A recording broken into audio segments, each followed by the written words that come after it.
بسم اللہ الرحمن الرحیم۔ السلام علیکم ورحمۃ اللہ وبرکاتہ۔ آج کا ہمارا ٹاپک اسلامی معاشرے میں استاد کا مقام و مرتبہ اور اس کی اہمیت ہے۔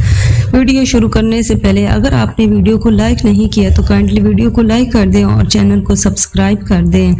ناظرین، معلم کی ذات علمی ارتقاء سے وابستہ ہے۔ اللہ تعالیٰ نے قرآن مجید میں حضور کی شان بحیثیت معلم بیان کی ہے۔ خود رسالت مآب کی زبان سے یہ الفاظ ادا ہوئے کہ میں استاد بنا کر بھیجا گیا ہوں۔ اسلامی نظام تعلیم میں استاد کو مرکزی مقام حاصل ہے۔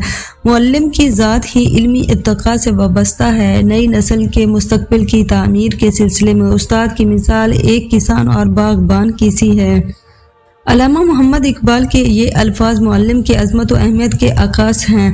استاد دراصل قوم کے محافظ ہیں، کیونکہ آئندہ نسلوں کو سنوارنا اور ان کو ملک کی خدمت کے قابل بنانا انہی کے سپرد ہے۔ سب محنتوں سے اعلیٰ درجے کی محنت اور کارگزاریوں میں سے سب سے زیادہ پیش قیمت کارگزاری معلم کی ہے۔ معلم کا فرض سب سے زیادہ مشکل اور اہم ہے، کیونکہ تمام قسم کی اخلاقی، تمدنی اور مذہبی نیکیوں کی کلید اس کے ہاتھ میں ہے اور ہر قسم کی ترقی کا سرچشمہ اس کی محنت ہے۔ حضرت سیدنا علی نے فرمایا، جس نے مجھے ایک حرف بھی بتایا میں اس کا غلام ہوں، وہ چاہے مجھے بیچے آزاد کرے یا غلام بنائے رکھے۔ ایک اور موقع پر فرمایا کہ عالم کا حق یہ ہے کہ اس کے آگے نہ بیٹھو اور ضرورت پیش آئے تو سب سے پہلے اس کی خدمت کے لیے کھڑے ہو جاؤ۔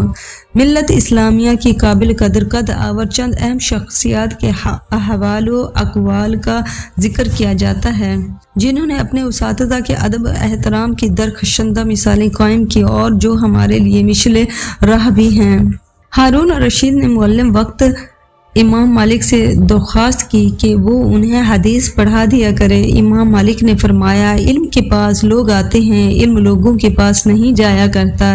اگر تم کچھ سیکھنا چاہتے ہو تو میرے حلقہ درس میں آ سکتے ہو۔ خلیفہ آیا اور حلقہ درس میں دیوار سے ٹیک لگا کر بیٹھ گیا۔ امام مالک نے ڈانٹ پلائی اور فرمایا، خدا کی تعظیم میں یہ بھی داخل ہے کہ بوڑھے مسلمان اور اہل علم کا احترام کیا جائے۔ یہ سنتے ہی خلیفہ مؤدبانہ انداز میں کھڑا ہو گیا۔ ہارون رشید کے دربار میں کوئی عالم تشریف لاتے تو بادشاہ ان کی تعظیم کے لیے کھڑا ہو جاتا۔ درباریوں نے کہا کہ اس طرح سلطنت کا رخ جاتا رہتا ہے، تو اس نے جواب دیا کہ اگر علماء دین کی تعظیم سے عرب سلطنت کا رخ جاتا ہے تو اسے جانے ہی دو، وہ جانے کے قابل ہے۔ ایک دفعہ کا ذکر ہے کہ ہارون رشید نے ایک نابینا عالم کی دعوت کی اور خود ان کے ہاتھ دھلانے لگا۔ اس دوران میں عالم صاحب سے پوچھا، آپ کو معلوم ہے کہ کون آپ کے ہاتھوں پر پانی ڈال رہا ہے؟ عالم نے نفی میں جواب دیا۔ اس پر ہارون رشید نے جواب دیا کہ میں نے یہ خدمت خود انجام دی ہے۔ اس پر عالم دین نے کسی ممنونیت کا اظہار نہیں کیا، بلکہ جواب دیا کہ ہاں، آپ نے علم کی عزت کے لیے ایسا کیا ہے۔ آپ نے جواب دیا، بے شک یہی بات ہے۔ ہارون رشید نے اپنے بیٹے مامون کو علم و ادب کی تعظیم کے لیے امام اسما کے سپرد کر دیا تھا۔ ایک دن ہارون اتفاقاً ان کے پاس سے گزرا، دیکھا کہ اسما اپنے پاؤں دھو رہے ہیں اور شہزادہ پاؤں پر پانی ڈال رہا ہے۔ آپ غصے سے گھوڑے سے اترے اور امام کی طرف آنے لگے۔ لوگ ڈر گئے اور کہنے لگے، ہارون رشید غصے میں آ رہے ہیں، پتہ نہیں امام صاحب کو کیا کہہ دے۔ انہوں نے امام صاحب کو کہا کہ ہارون رشید آ رہے ہیں، تو امام صاحب نے کہا، اگر آتے ہیں تو آنے دو، میں کیا کروں؟ ہارون رشید جب پاس آیا تو بیٹے کو زور سے تھپڑ مار دیا اور کہا، امام صاحب خود پاؤں دھو رہے ہیں، کیا اللہ نے تجھے دو ہاتھ نہیں دیے؟ ایک سے پانی ڈالتے اور دوسرے سے استاد صاحب کے پاؤں کو دھوتے؟ اور استاد صاحب سے کہا، میں نے تو اسے آپ کے پاس اس لیے بھیجا تھا کہ آپ اس کو ادب سکھائیں گے، آپ نے شہزادے کو یہ حکم کیوں نہیں دیا ایک ہاتھ سے پانی ڈالے اور دوسرے ہاتھ سے آپ کے پاؤں دھوئے؟ امام احمد ایک بار مرض کی وجہ سے ٹیک لگا کر بیٹھے ہوئے تھے۔ اثناء گفتگو ابراہیم بن تہمان کا ذکر نکل آیا۔ ان کا نام سنتے ہی آپ فوراً سیدھے ہو کر بیٹھ گئے اور فرمایا کہ یہ بات نازیبا ہوگی کہ نیک لوگوں کا ذکر ہو اور ہم اس طرح بیٹھے رہیں۔ امام شافعی فرماتے ہیں کہ امام مالک کی مجلس درس بڑی باوقار ہوتی تھی۔ تمام طلبہ مؤدب بیٹھتے، یہاں تک کہ ہم لوگ کتاب کا ورق آہستہ الٹتے کہ کھڑکھڑاہٹ کی آواز پیدا نہ ہو۔ امام ابو یوسف فرماتے ہیں کہ کبھی ایسا نہیں ہوا کہ میں نے نماز پڑھی اور اپنے استاد سیدنا امام حنیفہ کے لیے دعا نہ مانگی ہو۔ ایک روایت ہے کہ آپ ہر نماز کے بعد پہلے امام اعظم کے لیے دعا مغفرت کرتے تھے، پھر اپنے والدین کے لیے۔ آپ فرماتے، اپنے استاد حضرت امام شافعی کے سامنے مجھے کبھی پانی پینے کی جرت نہیں ہوئی۔ سیدنا ابو حنیفہ اور آپ کے استاد امام حماد بن سلیمان کے گھر کے درمیان 7 گلیوں کا فاصلہ تھا، لیکن آپ ان کے گھر کی طرف پاؤں کر کے کبھی نہیں سوئے۔ آپ دوران درس اپنے استاد کے بیٹے کے احترام میں کھڑے ہو جایا کرتے تھے۔ امام حماد کی ہمشیرہ یہاں تک کہتی تھی کہ حضرت امام ابو حنیفہ ہمارے گھر کی روئی، دھنتے، دودھ اور ترکاری خرید کر لاتے اور اسی طرح کے بہت سے کام کرتے تھے۔ انسان جس سے بھی کچھ سیکھے اس کا احترام فرض ہے، اگر سیکھنے والا سکھانے والے کا احترام نہیں کرتا تو وہ بد نصیب ہے۔ علم کسی بھی نوعیت کا ہو، اس کا عطا کرنے والا ہر حال قابل عزت ہے۔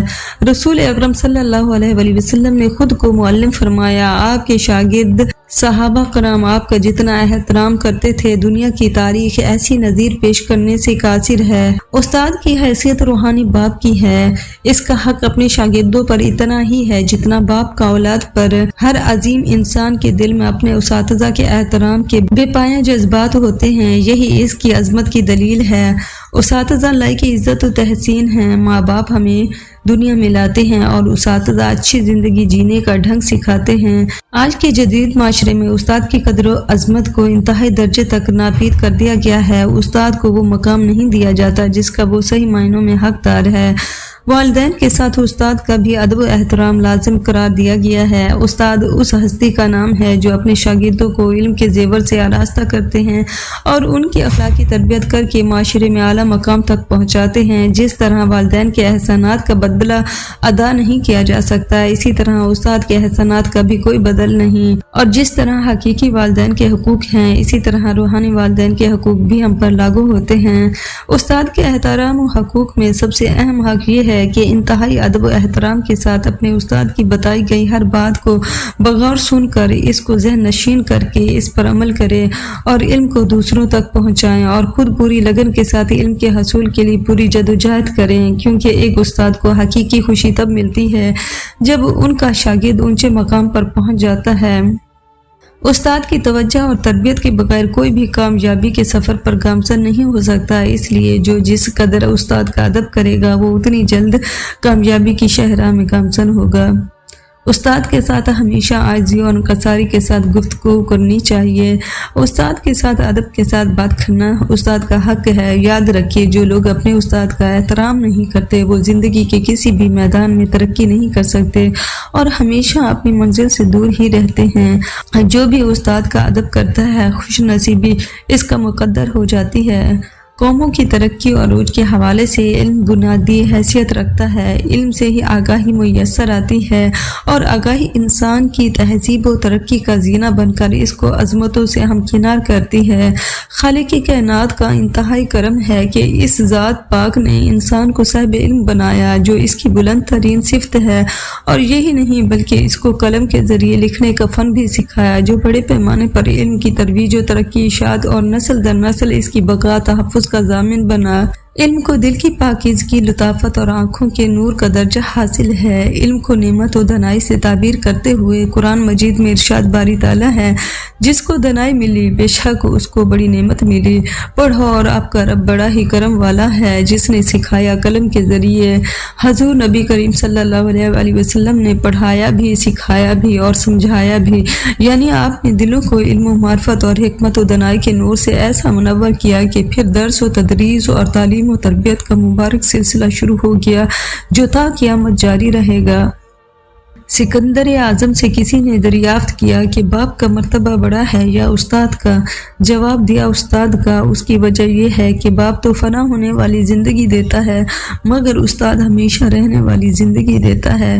میرا باپ مجھ کو آسمان سے زمین پر لایا اور میرا استاد مجھے زمین سے آسمان پر لے گیا۔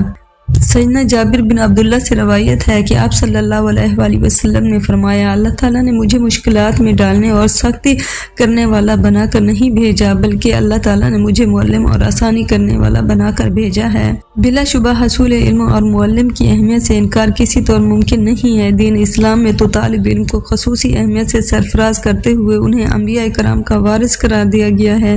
اسی طرح حصول علم کے لیے جو آدمی گھر سے نکلا تو وہ جب تک گھر واپس نہ آ جائے اللہ کی راہ میں ہے۔